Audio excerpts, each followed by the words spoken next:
This episode of the Local Insider Podcast is brought to you in part by My Patriot Supply. There are two things you can count on when you buy from My Patriot Supply: getting high quality food for the best value and the peace of mind that comes with knowing that you're prepared. The emergency food you'll depend on is made from the freshest ingredients. Meals are freeze-dried and sealed airtight with oxygen absorbers and closed in resealable heavy-duty 4-layer zipper packs for long-term storage that lasts up to 25 years. And they're all made in the USA. By ordering today, you'll have the peace of mind that only comes with the ability to feed yourself and those you love in any crisis situation. We think you'll agree you cannot put a price tag on the personal freedom that comes with being prepared. Visit localinsidershow.com/emergency food and pick up your 2-week or 4-week emergency food supply. Again, that's localinsidershow.com/emergency food. Hey, Logan County and surrounding areas. I would like to welcome you back after an extended spring break and Easter holiday. We hope that you did enjoy your spring break and Easter holidays. We have not been releasing episodes during this time, but we did have guests on. We have been recording shows, and I'm working on editing those, and they will be out. If you are a fan of the show, you can look forward to a new show to be published every Tuesday to your podcast provider. And also, we thank you for sharing the show and the information on social media. You can find updates about the show and the guests on Facebook at facebook.com/The Local Insider. We would appreciate a like and a share, and if you would follow the page. If you have a friend or family member that you think may like the show and benefit from the information we have here, they do not have to be a member of Facebook. You can find us on all of the podcast providers: Apple Podcasts, Google Podcasts, Spotify, all the major ones. This week's guest is a Booneville native. If you are familiar with Bearcat sports, I'm sure you've heard his voice on the radio for the football games, or you've read his columns in the newspaper until recently. He's retired from BHDC after 32 years. He's been a sports writer for over 30 years. He is a statistician, sports writer, and part-time Cajun. Please help me welcome Chuck Hayes.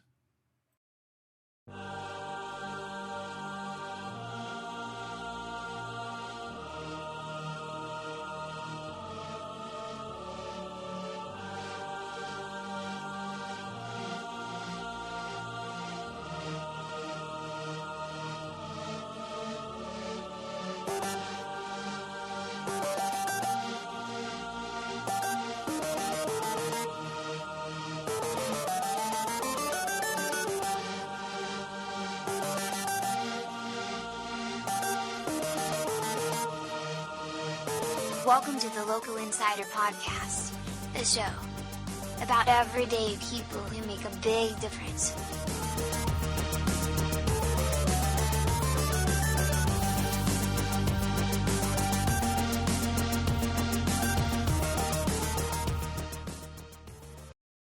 What's up, everybody? I'm here with Chuck Hayes, a sports writer, voice of the Bearcat, statistician, historian, and part-time Cajun. Hey, Chuck, how are you? Well, I'm doing well tonight, Brian. How about yourself? I'm doing great. Hey, I appreciate you coming on. I appreciate you taking time out of your evening to come on and kind of let everybody know what's going on. Happy to do it. I caught a little bit of the Facebook post where you were saying something about the Booneville Democrat is no longer having the sports column. That's correct. What happened is when Gannett has bought them out, including the Southwest Times and some of the other area papers. And what they wanted to do, they're getting away from the game stories and whatnot like that, and they're wanting more features and things like that. And in my opinion, that just was not workable for the people of this area. So they're features, so they're going more to a kind of a vanilla sports page like the USA Today. Pretty much, and that's of course what USA Today, of course, one of their papers and their main paper, and that's what they're wanting to do. Okay. So, what would be the benefit of doing that? I mean, right now, as it sets for the past, 35 years? Is that how long you've been doing that? That's correct. I know I'm a BHS alumni. I know that myself have been in the papers for football. Not much, mind you, but a lot of my friends, we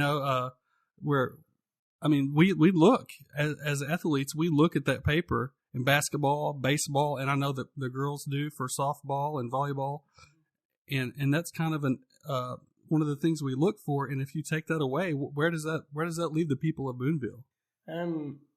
It doesn't leave them with much options in the print media anymore. Right. I understand that you have given them alternative. What's the word for it? An alternative venue to get that information. Yeah, that's correct. I have a Facebook page called C. Hayes Sports. So if they were going to look for you, they would just type in C. Hayes Sports? Yes. No dots or anything? Yeah, C. Hayes. C. Hayes, okay. So how did you, tell me how you got started doing the sports? Was it a volunteer thing or no, let's go back. I know when you were really young, you were in the Booneville Democrat. That's correct. 1967. I was checking out groceries at the old Lloyd's food market in downtown. Lloyd's Grocery, yes. Was that the Boram's? No, is that the one that? No, not Boram's. That was Food Liner. Oh wow! So that was before. That was Lloyd's Market. It was located on Main, a little down from where Reed's is. Are you serious? There was a grocery store there? That's right. Wow. So how did you go from, or is that something you did? You did both of those things. You were a sacker and you wrote for the newspaper. No, I was 4 years old when I was 4 years old when I was doing that gig at Lloyd's Market. Oh my God. 1967. Wow. So how much do you know how much you got paid to do that? It was just I was just doing it for fun. You did it for a piece of bubble gum a day or something? Yeah, something like that. So you just naturally took to sports, huh? To the sports writing thing you went. Are you more of a basketball? What's your favorite sport? Well, it's hard to say. And it's varied time to time. I mean, basketball, I guess, would be my favorite, but I love volleyball and softball. Of course, no problem with football or baseball. Depends on what season it is, huh? Correct. So I've always wondered, do you have a photographic memory or something? How do you get all these stats? I mean, I remember people my age when we were in school, they would come up and they'd say, how many rebounds do I have? And you'd be like, on the spot, you knew it. Well, I've got books that I've kept. I have a girls record book, and it goes back all the way to 1979. Wow. I have a boys book. It goes back to 2000. And I have a complete volleyball book for every year of the program. So these are all handwritten? Well, no, put on the computer. And good. So you have them backed up. Compiling the records, put them on the computer, and print them out as a backup. Yeah. I know a lot of the volleyball and the softball girls really, really, they look forward to these write-ups. How did you, for people out there that may be aspiring sports writers, how did you find your voice? Or have you been doing it so long that it came naturally and it was part of growing up for you? What would you tell somebody that wanted to be a sports writer? Well, you need to have a passion for it, Brian, and just be yourself and let things go as they may. Right. So what is the fascinating thing about your sports column? It's, if you miss the game, you can read the sports column, and it's like a highlight reel. It's not just a bunch of stats on a page. That's right. That's what I have aimed to do ever since I had started writing for the Democrat. That was in 1985, and you wonder how I got started at that? I answered an ad in the Democrat. Bill Landrum, I think, was the editor at the time, and they ran an ad saying fan wanted to cover Booneville basketball games. Wow. I answered it, and here I am. So Bill Landrum, he used to be the DJ, the local DJ for Cajun 92. Is that correct? Was that the frequency? Was it 92 FM? Yeah, I believe that's right, and he may have been. I wasn't aware that he was until right now. Yeah. Yes, but he was the editor of the Democrat for a time. That's amazing. So what do you do when you're not writing sports? When I am not writing sports, I love photography. I love photographing trains. There's a website that I go to that I post my train pictures on. I like to travel. I just got back from Texas. What did you do down there? Well, what else? I watched a softball game. Sam Adair's daughters are down there. They live in a small town called Thorndale. And they were runners-up in their class in the state of Texas a couple of years ago, and her daughters play for that team. I saw that video. You were in Texas, and you said something like it's a great day, beautiful day. I just thought I would stop in the park, and then you said it's a great day for baseball or softball is what you said. Yes, there was something behind that shirt too. That shirt is for Texas Blaze, and the older daughter, Emily, plays for that team. Oh, wow. For a travel team. That is amazing. So they were Booneville natives, and they moved to Texas. That's correct. Yes, Sam is. She married a fellow from Fort Smith, and his work eventually took them down to Texas. How do you find the time for all this? I know I have a few side hustles, but I try to get into copywriting a little bit to write blog posts and stuff like that, but it's amazing how much time it takes to write something and then proofread it.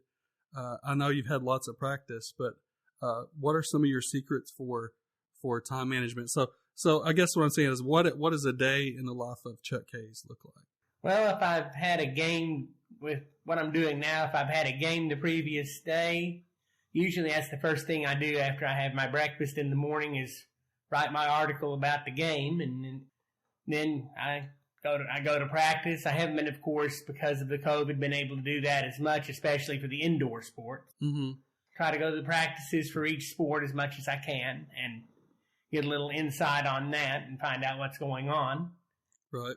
Then if I have something to do, and of course, sometimes I have games in the evening and at night, and I post my gallery on Facebook on my own page. Mm-hmm. On your personal page? On my personal page, and then the next day do the one on C. Hayes Sports. That doesn't sound like much time for anything else. Well, So, like you said, you have to have a passion for it. Yes, you do have to have a passion to do this. It's a crazy life sometimes, but I wouldn't have it any other way. Yeah, and it shows in your work. It really does. It shows in your work and in the joy that it brings the players and the fans. I know I was thrilled when I heard that you were going to make your Facebook page, because I didn't want our community to lose the value of what you were doing. The corporate conglomerates aren't as concerned with the local small communities, but I just wanted to say thanks for stepping up and doing that and not giving up. You're welcome. It's hard when and I want to stress that it wasn't the fault of the people in Fort Smith. They're in our corner also. The local sports things for this area is run out of Nashville, and oh wow. And their philosophy, as I said before, just didn't agree with mine. And it's not workable in a town of 4,000 like Booneville is. Right, and that's Nashville, Tennessee? Yes. Okay, not Nashville, Arkansas. Oh, no. So what are your, do you have plans to expand this into something else? I do, and possibly a podcast. Yeah, I think that'd be a great idea. Uh-huh. Maybe at some point a little newsletter that I'd put out at some of the local businesses. Yeah, that'd be good. But these plans are just, of course, kind of preliminary, and right. Just gonna have to see where it goes. Right. So when you started in 85, did you have any idea how long you would be doing this and what the breadth of it would be? Absolutely not. I mean, I was apprehensive after I answered the ad and they gave me the job. When I walked into the gym for the first time, I was of course I'd been in the gym before as a student and as a fan, but walking back in there as a sports writer, it's quite different. During the basketball games, because I was on the men's or the boys basketball team, we travel and and this was in the 90s, so there wasn't much hoopla or pomp to announcing the names of the players. It was just like, oh, we got number 33, John Smith, and people would clap. But that was about the time the Chicago Bulls were big, and they really made it kind of a theatrical entrance. And I noticed that you, when you announce that you do that all along, there's excitement in your voice when you're announcing these players, and it helps pump the team up. And and it's intimidating to go someplace and you see how devoted the fans are to the players. The thought goes in your mind, these guys must be good to have a fan base like that. So did that just come naturally to you, or was that something that you were just kind of seeing the trend of how things should go? Yeah, I do try to follow the trends, and I saw what was happening, and it was about that time that especially our girls started being pretty good, and for several years there, it was the exception that we didn't go to state. Mm-hmm. And that's about when, as you say, MJ and the Bulls were, right, and all the theatrics, and it just came, and then it just flowed over to me, and then it's just been natural from there on out. I've wanted to ask this, and I wish my son were here, but I know he'll hear it on the podcast. As far as NBA, Chuck Hayes, in your opinion, who is the GOAT? Michael Jordan. Yes. Without a doubt. Yes. Michael Jordan, without a doubt. I mean, there are some great players, and my personal favorite player of all time has been Tim Duncan, but as far as the greatest, it's Michael. I will agree with you 100%. I mean, LeBron's right up there, don't get me wrong. And Stephen Curry's right up there. Yeah. But Michael Jordan. Yeah. Thank you. Well, you're welcome, I guess. There was a picture that I saw shared around on Facebook, and it showed LeBron in his All-Star jersey, and it had the Air Jordan symbol on it. And he says, your goat has to wear the real goat's symbol on his jersey. I guess I missed that, but that is kind of humorous. Yeah. Oh, man. What is is your family from Louisiana? No, actually, although I did live there for a few years. I was actually born in San Antonio. Most of my family are from Arkansas. I guess you're just a Justin Wilson's fan. Well, my cousin Neil Flatt had a bunch of Justin Wilson records, and I got to listening to those, and I got hooked. Oh, the comedy. Yeah. Not the cooking. Yeah, yes. I watched a few of his cooking shows, but he released some records back in the 60s, and my cousin Neil had some of those records. I got to listening to them, and I got hooked. Well, you got the vernacular down, that's for sure. The did it's and I'm going to tell you what I'm going to did and all that. Yeah, you got it down. That's a good time, I guarantee. There you go.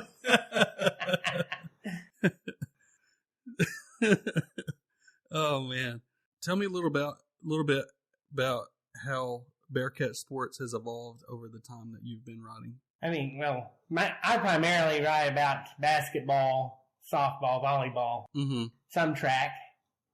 And Glenn has handled all the rest during the years. Right. So Glenn, to be fair, Glenn did all the football writing, like the sports articles? Ball and baseball. Okay. So you do softball, track, volleyball, basketball. Okay. So take me through. Lately golf, cross country, and some tennis. How have they evolved since 85?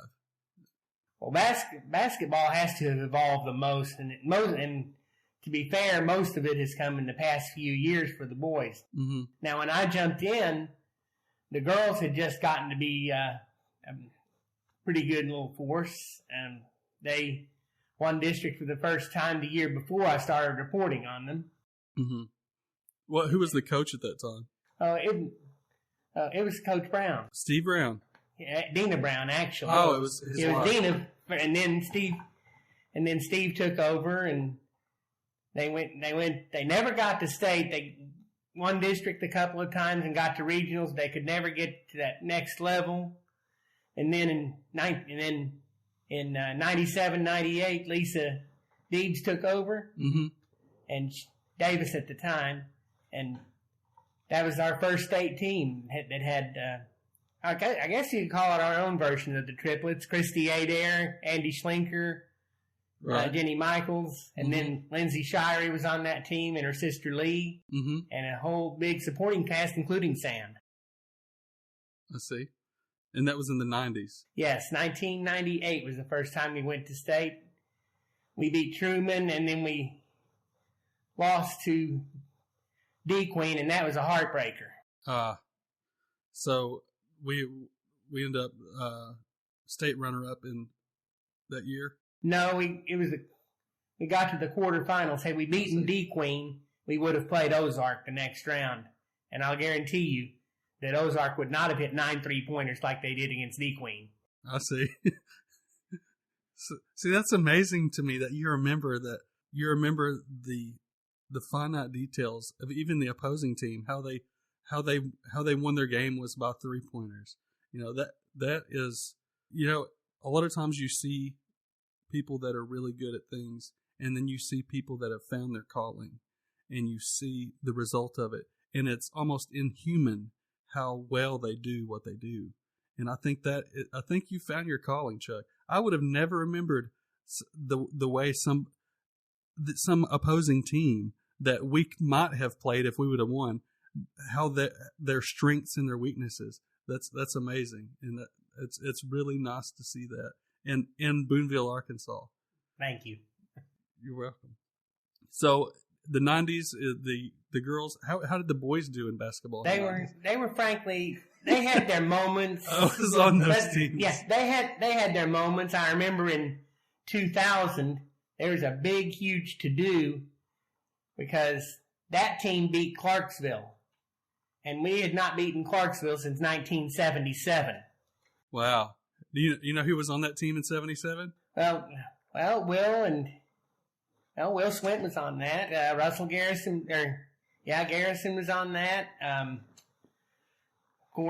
Trey was on that team. That was a good team. Wow. That was a real good team. And didn't have the fortune to make regionals, but we were able to beat Clarksville that year, and that was quite a highlight for quite a long time. And that was in 1977? No, that was in 2000. Oh, 2000. It was the first time we had beaten them since 77. Oh, okay.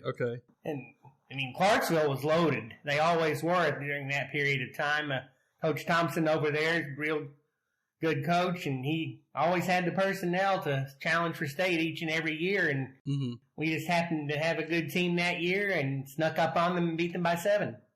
Do you like a more flashy offense, or are you more of a clean cut fundamentals hard nosed basketball type guy, or do you like this new flashy globetrotter? I'm definitely old school. Yeah. I mean, as I was telling someone, I was texting with Coach West or with Janice about some stuff and the NBA anymore after Tim Duncan, it hardly interests me. Right. I mean, I love defense. Defense wins a lot, and I was mentioning one of my favorite stats in basketball is charges taken. Yeah. I love it. I mean, give me a team with 5 Lindsey Wallaces, and I beat most teams because all my Lindseys had played defense and take charges. You know, And you have to be, some of those you have to be fairly good in the drama department. I've seen my number 2 son played basketball for at County Line, and we played Future School in Fort Smith. And I know at least one of those guys was in the drama club, because they were really good at those taking charges. And I mean, the other player, the opposing player, would be just in the vicinity of them. And if they could see where the referee was, where the official was, and they knew what their line of sight was. So it was kind of like the Zapruder film, what angle, what, Yes. And they wouldn't even be close, and he would take a charge, and the other official would blow the whistle. And we were like, what is going on here? I never thought of it in that respect, but I guess you do need to know the angles. Yeah.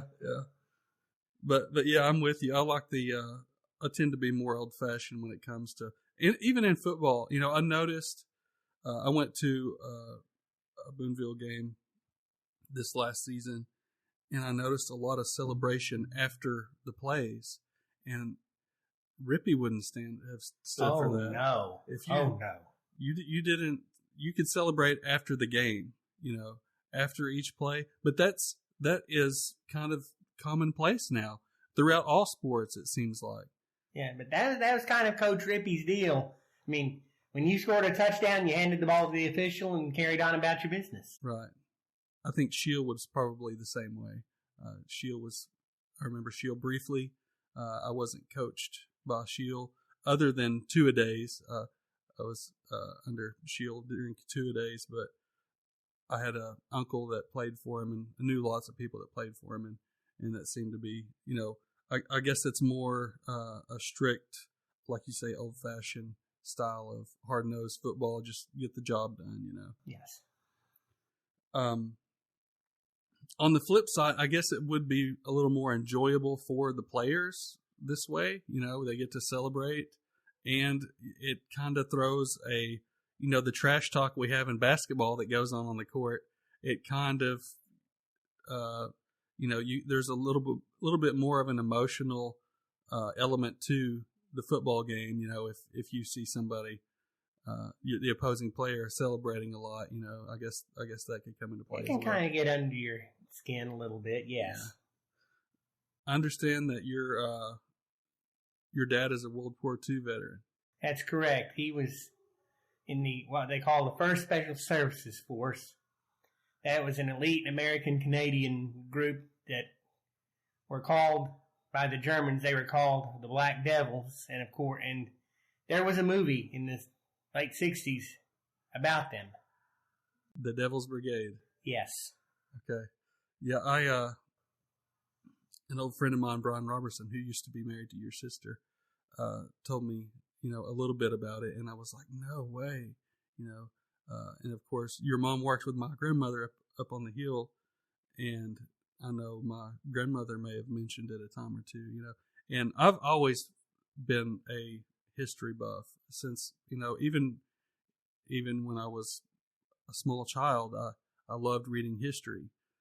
And I know you are quite an historian yourself. Is that right? Yes. So the Devil's Brigade was the first. So I guess it was like the first special forces for was it Army or? It was Army. And how much do you know about what went on over there? Did your dad ever talk about it or? Yes. Their training was at Fort Harrison in Montana. And they also did some training. Their first assignment, they went to Alaska to try and root out some Japanese, but the Japanese were already gone before they got there. So then they got reassigned to Italy. Oh, wow. And they fought the Germans there, and that's where my dad got wounded. How did he get wounded? He was shot in the shoulder by a German bullet, Valentine's Day, 1944. I really want to tell the stories of the people from here that do extraordinary things like yourself. And I also want to catalog the extraordinary people that who lived here, like your dad, would you agree that the people of Booneville, do you think we are uniquely amazing? Yes, I would say that. I mean, each person has their story to tell and their parents' story to tell, and on down the line. And when you meld all those together, it comes out as one fantastic story. And I know I'm biased because I'm from here, but it seems like any time that I have a conversation with someone, there's somebody that either themselves or somebody in their family has done some extraordinary feat, like your father. You know, do you think that your dad's stories and his service kind of help influence you into kind of to make you what the historian you are? Kind of give you the I know. Don't worry, I can edit. Momentum, maybe. Yeah, maybe Momentum. the interest sparks your interest. Yeah. Yes, and it's when taking it back into the sports realm. I guess it just doing it year after year, and I thought I may as well be a historian, and that's what it eventually has worked out to be. Each one of these sports stories, and in a way, I mean, and I've heard that sports are dramatized battle. You know, it's what we do because humans are naturally tribal. Mm-hmm. That's just part of who we are. We're tribal, and we make these games to kind of release that tribalism. I don't want to say that we're like savages or anything like that, but it in a way it kind of helps bring out great things. It helps us develop great things in ourselves and in our personalities. Would you agree with that? I would tend to agree with that. Yes. You used to shoot half court shots, like granny shots. You still do that? It's funny. On my Texas trip, my last stop was in Nacogdoches. Yeah. The last day I was there, I found a park, and by gosh, I did hit one down there. So, yes, on occasion I do. So, what's your favorite part about writing sports? Oh, mercy. If you could boil it down to one thing, what would be your favorite part? Some of the stories behind the athletes. I mean, there are some great stories to tell as far as when you get to know the athletes. Mm-hmm. Some of them, and especially in volleyball, mm-hmm. they may not have played a sport if not for the fact that the volleyball program came along. Right. I mean, there's all kinds of underdog stories. I mean, I keep going back to Nicole Wallace on this. Mm-hmm. I mean, she was a little red-headed girl who was on the JV during her 8th grade year, and pretty much the last person on the JV. And, yeah, the way it goes, she was asked if she wanted to do something else, and she told Coach Dean, "You watch me. I'm going to be your starting libero next year." Now, by way of explanation, the libero is the back row player who's usually the best at getting a serve or a kill attempt up. Well, Nicole worked all of that summer. She attended junior high practice, senior high practice, and by the time the next volleyball season rolled around, she'd fulfilled her promise, and she was the starting libero in her 9th grade year. And I mean, and there are other examples of kids who wouldn't have played a sport if not for volleyball. They love Coach Dean. Right. And how valuable is that for a child to play a sport? It's not for everybody. Right. I mean, there are people that are more interested in band and in music and things like that, and mm-hmm. and those definitely have value as well. Mm-hmm. I mean, but to be in an activity, let's say, whether it's sports, whether it's band, whether it's FFA or track team or whatever, just to be involved with other people. Yes. Heck, the chess club even. Right. So how excited are you that the governor has lifted the mask mandate? Well, I've kind of been on the side of caution. Mm-hmm. I mean, I always wore a mask indoors and may still do so. Mm-hmm. But usually outdoors I didn't. And don't unless I was in a situation where I was around a lot of people, and I kind of eased off on that lately with the reduction. But of course, with Mariah being in healthcare, and right, she's kind of the stickler for that. And oh yeah, and you don't. She subtly and not so subtly reminds me of that sometimes. But I'm one of those that kind of like to err on the side of caution. Right. I understand. I was kind of pointing to the fact that with the mask mandate lifted, which means the numbers are down in a sufficient amount that we can have our full sports seasons and stuff like that. We're not so restricted, and maybe we'll actually have a full. We'll get to have a full house at the football games and at the next season basketball and volleyball and all that, so we're not having to socially distance and all that. Do you how optimistic are you that we'll be back to normal? Well, I certainly hope it works out that way. I mean, we still need to keep an eye on if there's a resurgence, and we have to kind of plan for that. I mean, if there's a resurgence and we have to go back to what we've been doing, we've got to kind of watch it. We still need to be kind of cautious, but I mean, it's good that this is happening, but we still got to be cautious, or we're going to be right back where we started. Right. So, do you think it possible that maybe?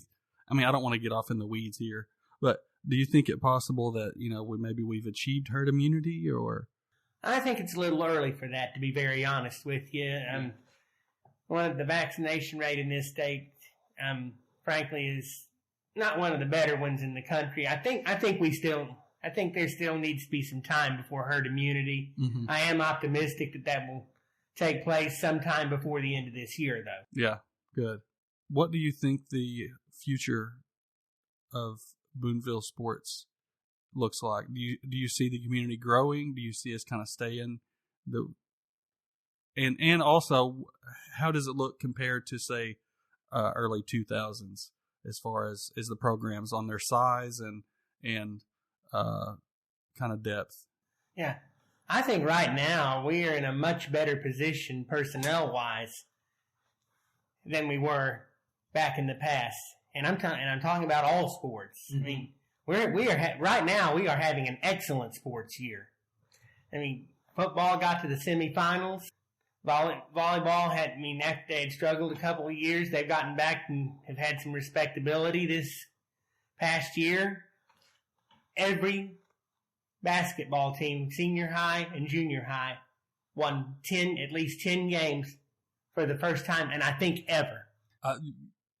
You must be mistaken. This is Booneville sports we're talking about. I stand by that. Every senior girls, senior boys, junior girls, junior boys, they all won at least 10 games. And we're talking basketball. And we are talking basketball. That is amazing. And every one of them above 500. That is amazing. Softball right now is 9-2. So I see why you're so excited. You being a basketball fan, Booneville is doing good in basketball. Yes. I mean, what do you attribute that to? Oh, Coach Denton has come in here, and he's been a godsend, to be very honest with you. What does he do different than previous coaches? Well, he expects you. He expects victory. Mm-hmm.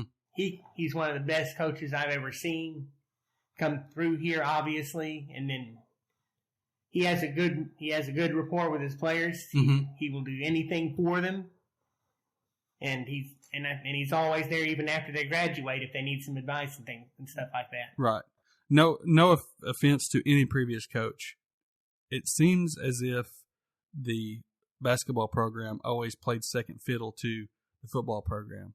I know I was told personally, because, I played football for 6 years, And by the 6th year, I was just kind of done with it. I really didn't want to play anymore. I really wanted to play basketball. I had a passion for basketball.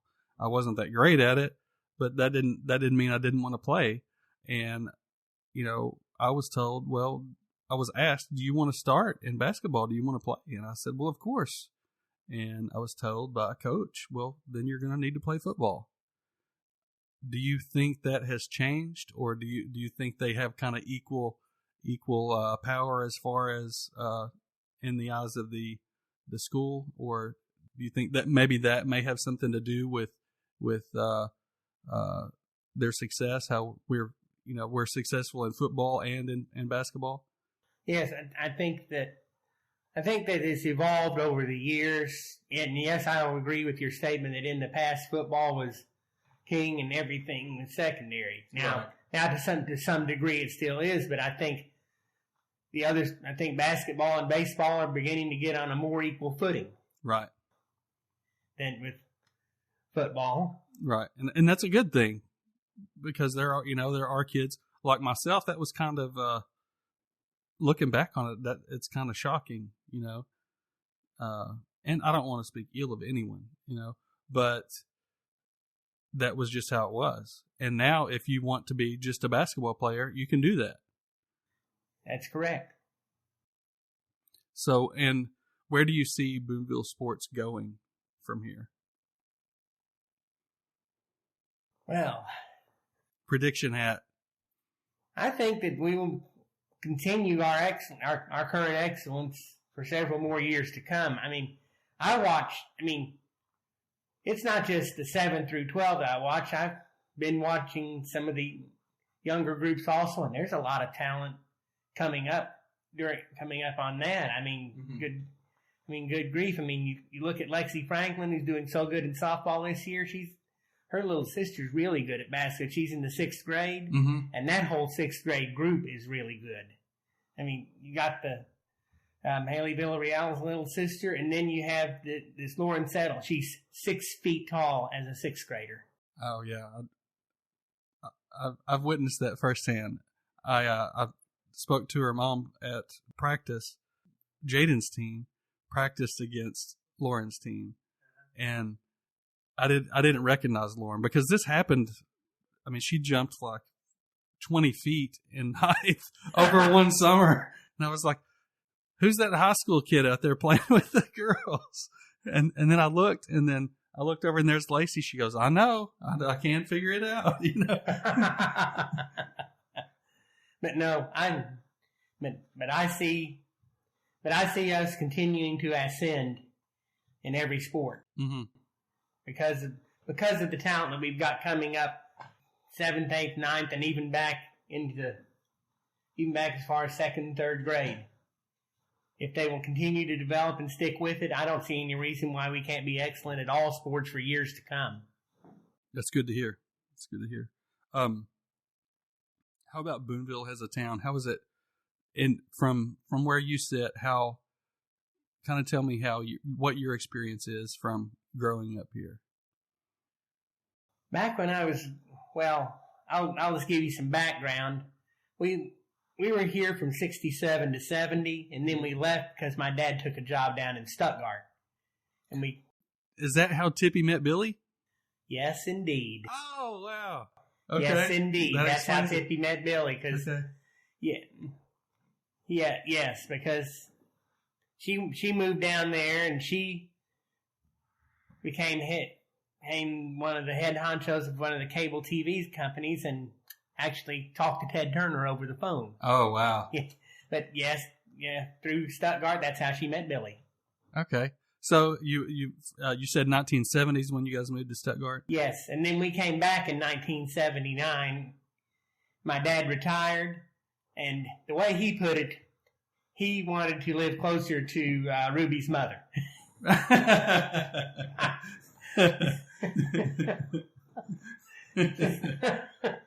Now that she was a really, Money as we call Agnes Money as we called her, is a really great lady, and I can't blame him.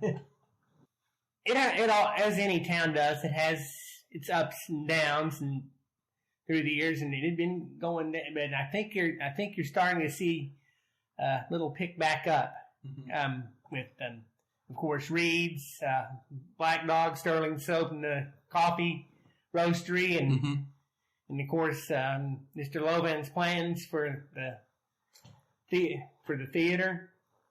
It can get a town excited. Oh yeah.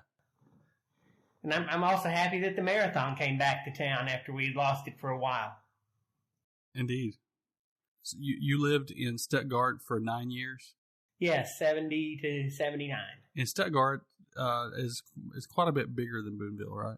It was at the time we left Booneville and went to Stuttgart, it was about 3 times bigger. Now it's only a little more than twice as big. Mm-hmm. That means the Delta has lost a lot of population, Stuttgart being no exception. Mm-hmm. And what were some of the differences between just the people, living in Stuttgart versus people in Booneville? Well, actually, not a whole bunch. I mean, the people of Stuttgart were mainly farmers and ag-related stuff. Of course, there's a lot of rice mills there and things like that. Mm-hmm. And my dad wasn't involved in that. He ran a furniture store. I see. But he had dealings with a lot of the ag people around. And it's an agricultural town, right? To be very honest with you, the rice capital of the United States, right? Yes, that's what they claim. Yeah, and with good reason. Right. I heard once, I don't know how true this is, that you could build a wall around Arkansas and we could be self-sustainable. I wonder how true that is. I've never. The state is blessed with a lot of natural resources. It could be possible. I guess I never really thought about it like that, though. I don't think it would ever happen, but I was just told that because we have timber, we have minerals, we have I don't know what minerals we have. I haven't looked into that. I know we had coal for a long time. Yes. And of course the agricultural aspect of it. Yes, you look at and different kinds of agriculture for different parts of the state too. Right. Of course, that's Stuttgart. That's rice and soybeans and cotton and things like that. When you get up here, it's different kinds of things. Right. Corn and wheat, stuff like that. Yes. And then there's quite a few cattle farms around. Right. About your podcast, what kind of time frame or timeline are you looking at on that, or is this just kind of very preliminary? It's just very preliminary. To be honest, I don't even know how to set one up. Yeah. But I thought, it's just kind of something I thought I might like to do at some point. Right. To be able to have, maybe the coaches and some of the players and have them on and to discuss the upcoming and the past games. Maybe even have some of the opposing team come on and talk about upcoming match with Booneville and. I've been listening to a few podcasts, especially that pertain to English soccer, and one of the teams that I follow, that's actually what they do. They have somebody from the side that they're going to face next. They actually have them come on and talk about the other team's strengths and weaknesses. Right. And that may be one way I go. It'd be a different angle, that's for sure. Yeah. I'm connected to people from Paris, obviously the Hearts. Right. From Charleston and from Waldron. Kind of all around. Been in the game long enough, you probably know just about everybody there is to know. All the important ones that people would need to, hear from. Anyway, excuse me. I think that'd be a great idea. Yeah, that means that's one direction I'm thinking about going. And then you said maybe a newsletter? Yes, just a summary of what had happened right during the previous week. So kind of like my sports, kind of like my articles have been and will continue to be on my Facebook page. Right. So it'll just be like the print edition of the Facebook page. Basically. Yeah. I think that'd be a great idea. It wouldn't take a lot to do that, and then, you wouldn't have to worry about if somebody got your article. How many times did you submit the last one? Oh, mercy. I get one crack at submitting them, and when Gannett took over, it became out of my hands whether it would run or not. Mm-hmm. Then I would send them in to the lady, very nice lady, by the way, mm-hmm. and she would send them on to what they call a design team. Right. And they were based out of Nashville, and they had the sole authority whether a story ran or not. Mm-hmm. Oh boy. Yeah, that's very frustrating, I'm sure. Yes, and they in Fort Smith are just as frustrated as we here in Booneville. Right. And I'm sure in Paris and in Charleston and mm-hmm. any of the papers that got bought by Gannett, I'm sure they're all frustrated. Right. They're you're seeing with I'm not sure how familiar with the Resident Press you are, but they're kind of popping up where to fill the void where Times Record is and those local papers kind of stop their circulation. Yes. I know they're in Greenwood right now. Yes. Jason Baggett in the Resident Press. Yes. I've had the opportunity to talk with Jim Best several times. He's a really good guy, and mm-hmm. I enjoy what he puts out. Mm-hmm. If you would like to read Chuck's sports articles, you can find those on c.haysports on Facebook. And hopefully in the near future you may be able to hear him on your favorite podcast, wherever your podcast is available. How did you start calling the games? You mean on the radio? Yeah. Stacy McCullough. Oh yeah, the former BDC director. Yeah, Stacy McCullough asked me if I'd be interested in helping them out, and that's how I got started on that. And then Stacy got out of it, so me and Jeff Rodatz did it for a while, and now it's me and Ethan Obar. Oh, that's Ethan that's with you. Yes. Okay. That's awesome. Yeah. Is Joe Ethan's dad? Oh, mercy. I can't. I think it's Joe. I believe you're right. Yeah. But, hey, if you live in Booneville, you've probably the statistical probability is pretty good that you went to school with an Obar. That's correct. It's kind of like a Hadaball in Mansfield. That's correct. There's a lot of Hadaballs over there. We have a lot of Obars. Slugerman's, Stephen Morgan's, and Scranton. Yeah. Paris. Yes.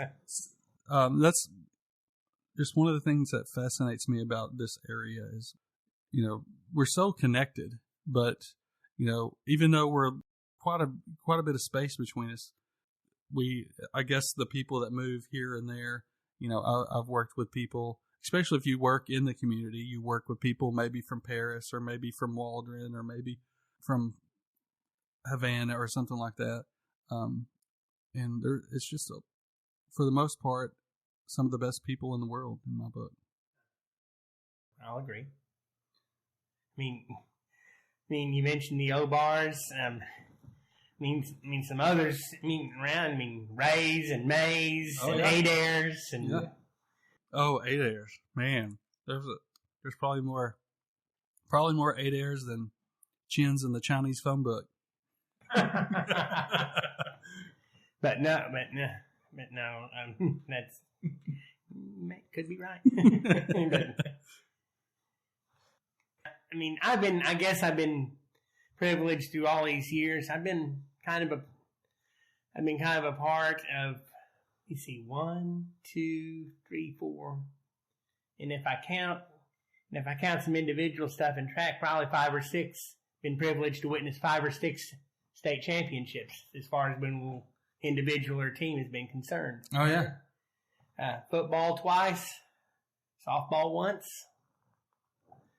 How rare is that? I don't get it out of the community much. Like I said, I'm very biased. So how rare is that for a school to have that many state championships in that many different sports? Yeah, you have some schools. Like Greenwood, of course. That's Titletown, Arkansas. Yeah, Greenwood. Really, in a whole lot, in a whole lot of sports. Cheer. That's the one I was trying to think of. I got to witness one of those this past year, and then you throw in, Brooklyn Zarlingo. Mm-hmm. Well, that's one of the most amazing athletes I've ever had the privilege to watch. And it's the reason I call her the Amazing BZ. Oh, yeah? And I witnessed her state championship long jump at the state meet, so there's my other one. Wow. You know, I think that with your sports writing and with Stacy Holbert's photography and maybe your podcast, you know, we'd have the makings of a pretty good sports column, don't you think? Yeah, it could be. I mean, Stacy's work is excellent. There's no other way to describe it. Her work is her photography work. Her and Bill is excellent. So you worked up at BHDC for a while. Do you still work up there? Or you retired? I retired from there in December of 2019 after 32 years. 32 years. And your mother Ruby worked up there as well, right? That's correct. She came up there after we moved back to Booneville. She decided she needed something to do, and she took a job up. And she took a job up there as an aide. Mm-hmm.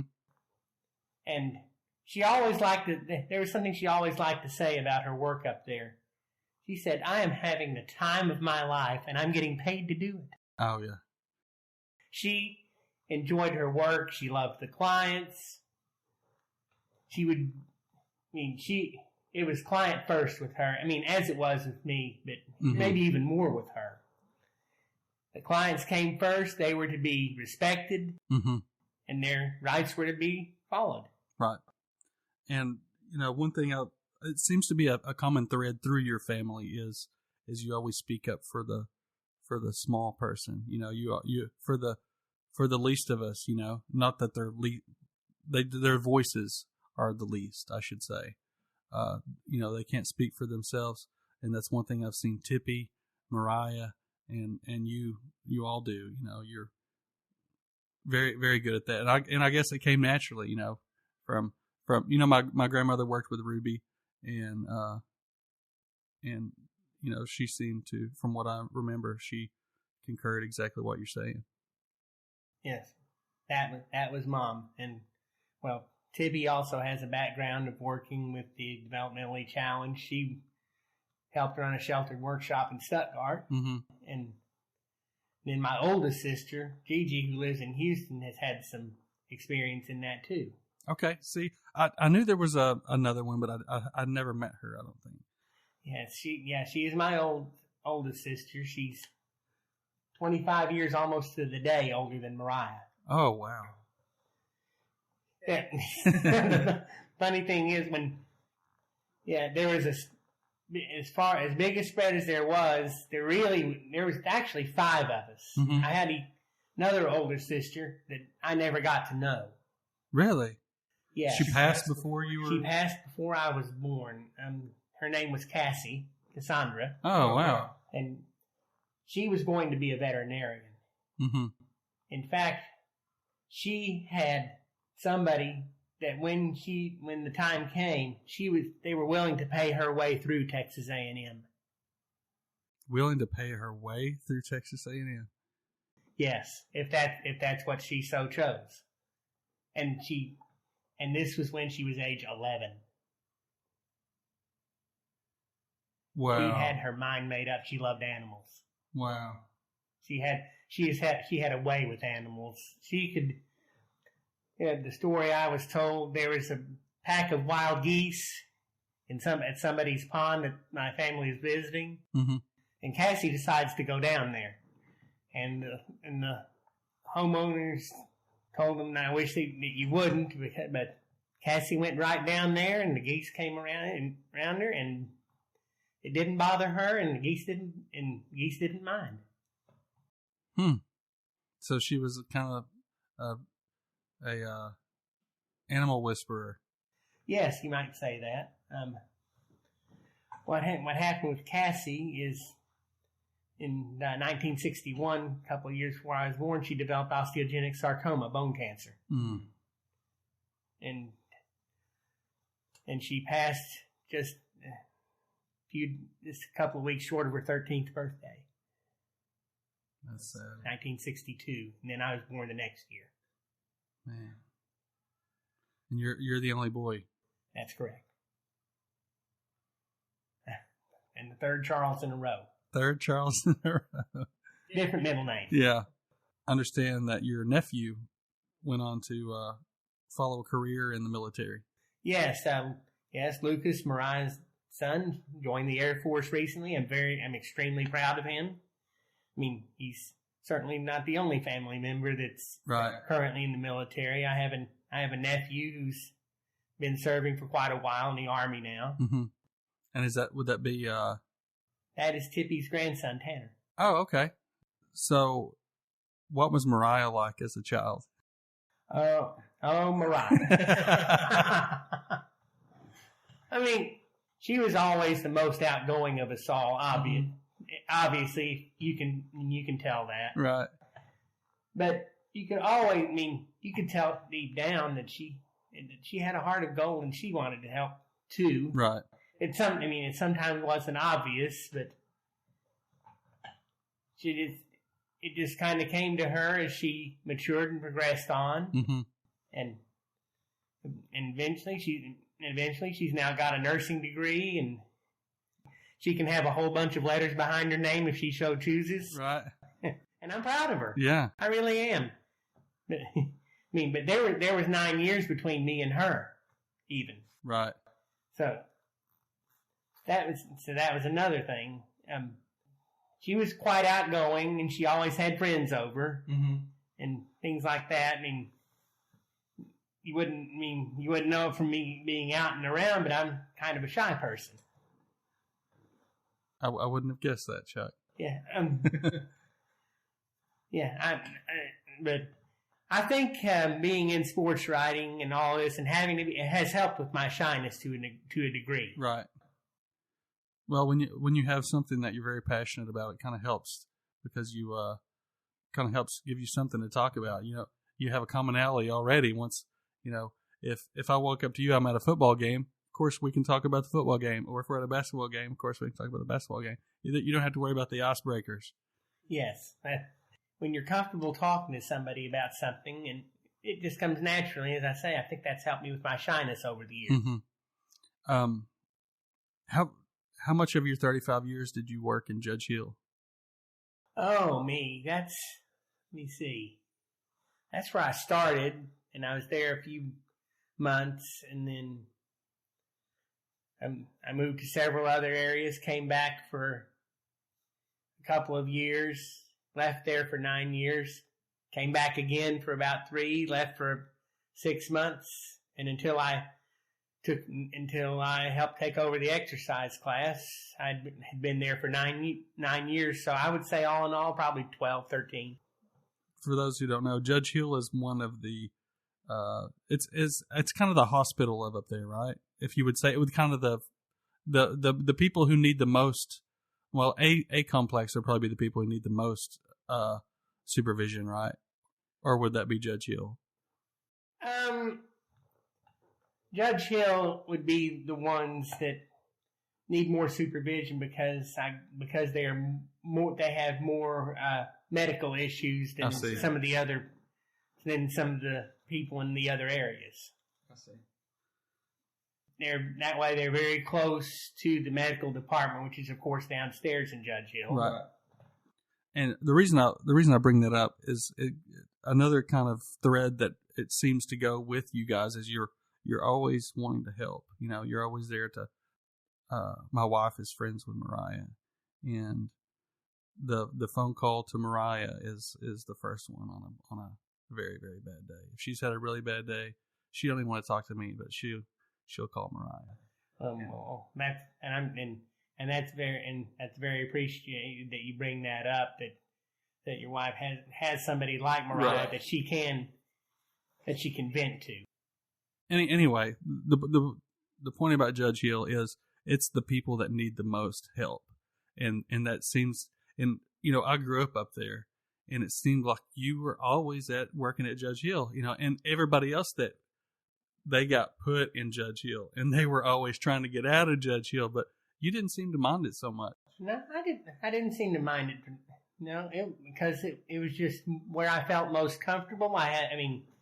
I had a good rapport with the clients that lived there and with the staff that worked there. Mm-hmm. I mean, yes, the staff shifted around quite a bit, but I guess I was one of the constants around there. Right. What was it like to work up there? You have to have a lot of patience. Mm-hmm. It's working at an HDC is not for everybody. Mm-hmm.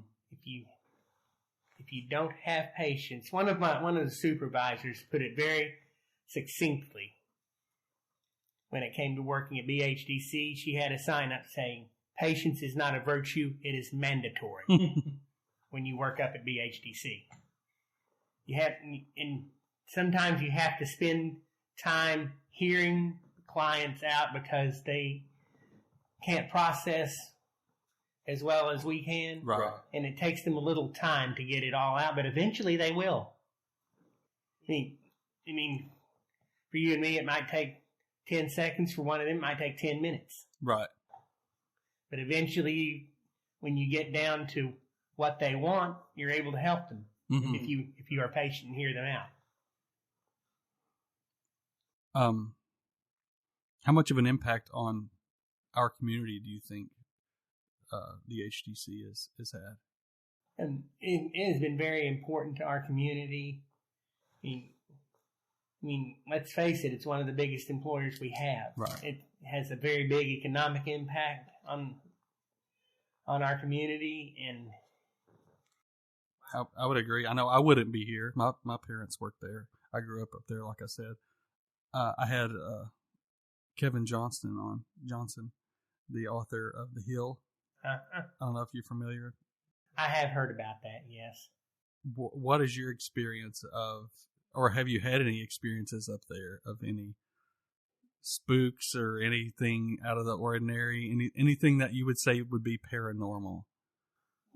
Only one time, and I couldn't even tell you what year it was. Mm-hmm.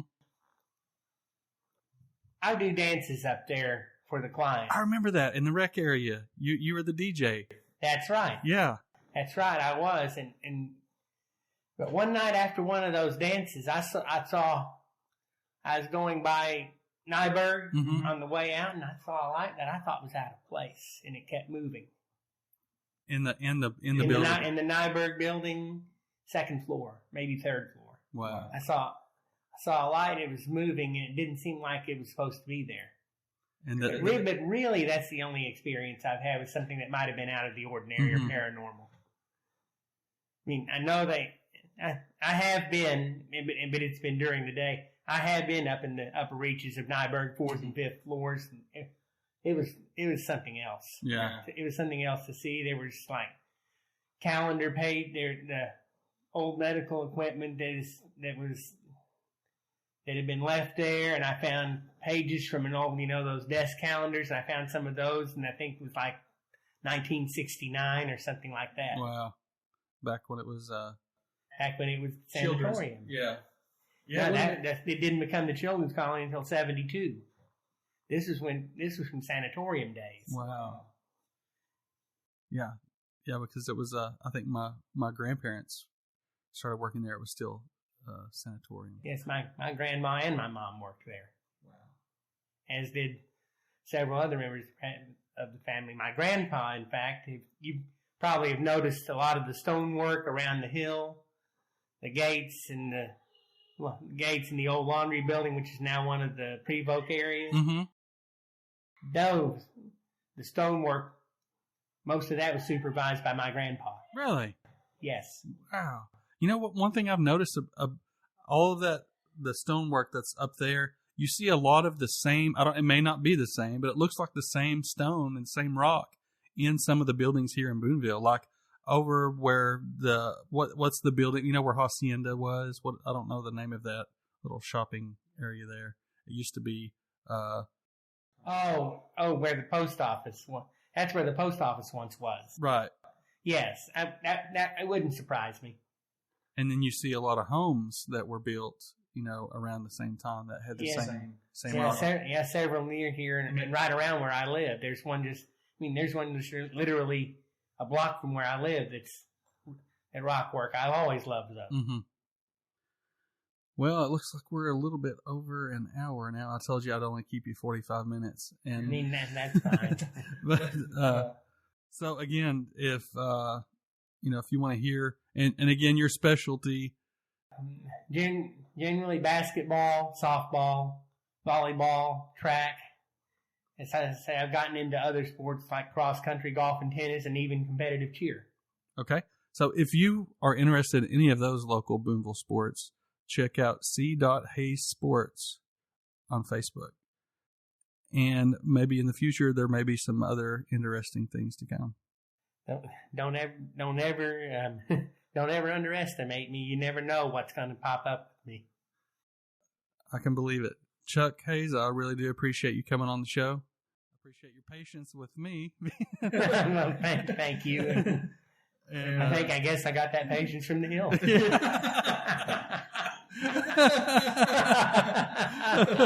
Thanks, Chuck. Yes, take care of yourselves. Be humble and don't stumble. Au revoir. Bonsoir.